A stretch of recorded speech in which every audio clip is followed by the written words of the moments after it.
Hey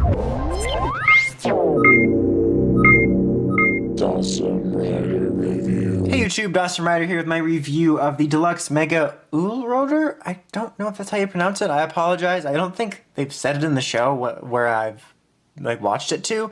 But regardless of my stupidity and Mega Uploader jokes, this is the transformation device for Kamen Rider Necrom in this series.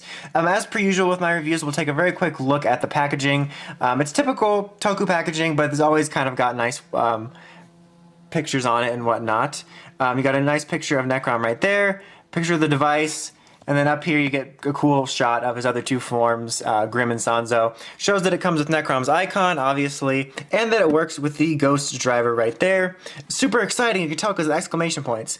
Cool promo shot of Necrom and his forms again, and then on the back it just shows you how it functions. Attack function. Sorry, that random.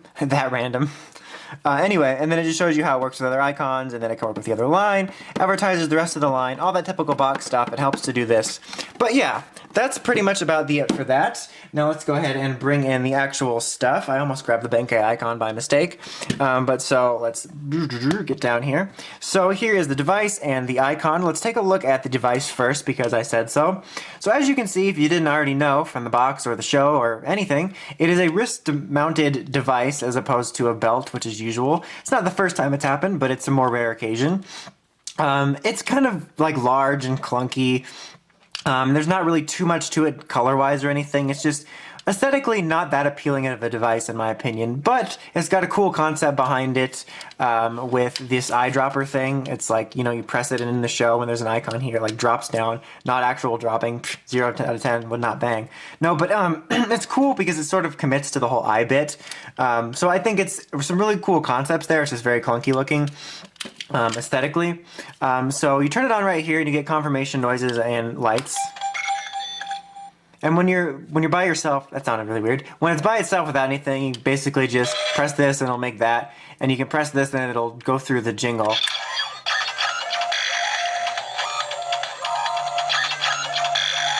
And just stop it like that. So really cool jingle. We'll hear it again in a second, but that's what it does without anything.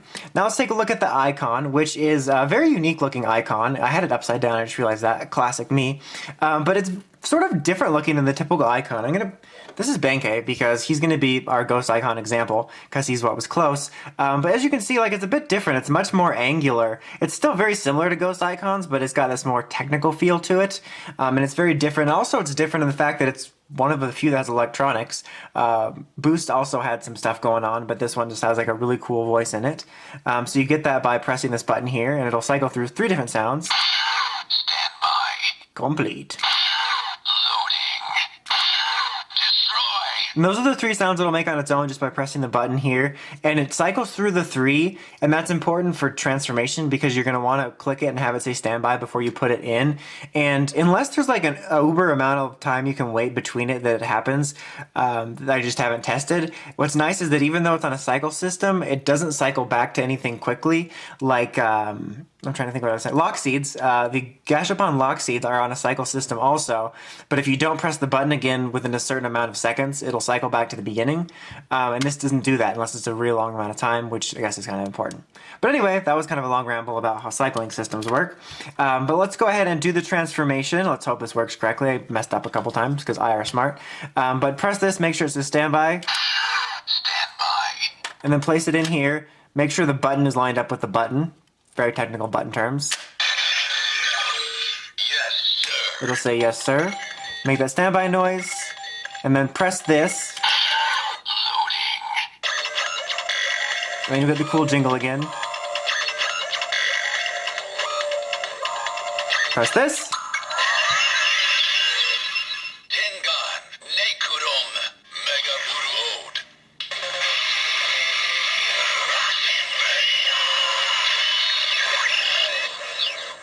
Said Darth Vader there at the end. Okay, so that's transformation noise, and then you get the attack noise by pressing it again. Destroy.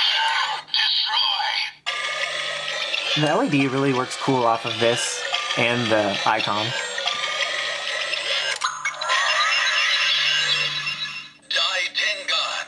Necrom. Omega Uloader.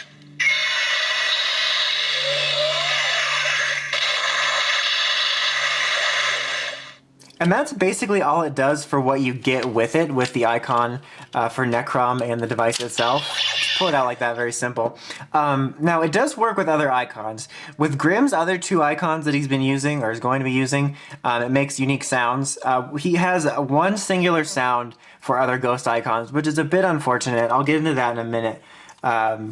And I don't know, because I didn't do any further research. I mean, there's a chance he could have other icons that might work with this, but right now it only works with his specific icons, but like nothing from the past will work, but there's a chance there could be future stuff that works with it, but like past stuff just does the same stuff. So let's go ahead and put a ghost one in. You don't get any sort of confirmation or anything.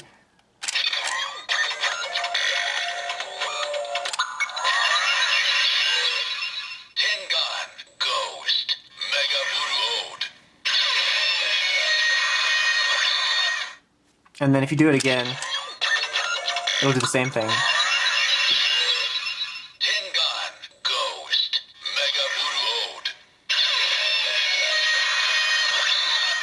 So I'm happy that it at least makes a noise and not just like an error noise or something, but it is a bit unfortunate that it doesn't have individual noises just because I really dig the voice and sounds on this, and it would be cool to hear unique sounds for each of the icons you've already had, especially coming off of the mock driver in the drive line where it worked with signal bikes, shift cars, and viral cores. So not only are you getting this new device with the signal bikes, but you can go back into your collection and get new sounds for most everything, which was really neat, and that would have been really cool here, especially with what Eyecon collection has already happened. Now, in addition, though, you can use the Necrom icon in the Ghost driver, and it does a bit more than a Ghost icon would in the Necrom device. So let's go ahead and show that off. I'm going to have to angle it up a little bit here. So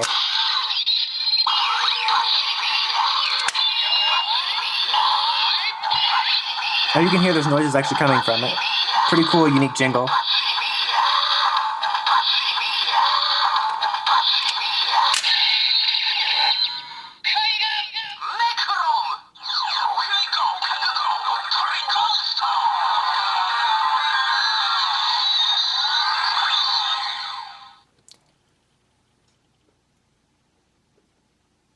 Alright, and then it does one attack noise. I could be a complete idiot here, there could be some sort of secret, but I've, yanked this 4 times and 100 times, that sounded wrong. It doesn't do any second attack noise. Maybe you have to do the password, knock on it 3 times, feed it a Snickers. I don't know. But this is all I got.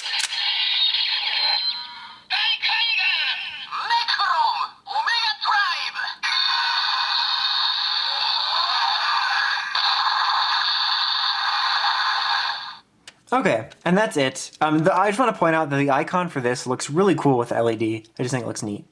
Okay, so overall, the thing with this is that overall, it's pretty basic. Hold on.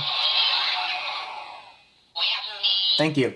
Okay, I guess I could have just turned it off. But anyway, it's pretty basic. I mean, it obviously doesn't do much as the Ghost driver or some other drivers, especially for what you get right out of the box. But I still quite dig it. Like I mentioned at the top of the review, design-wise, it's not my favorite other than thinking that the eye bit is nice.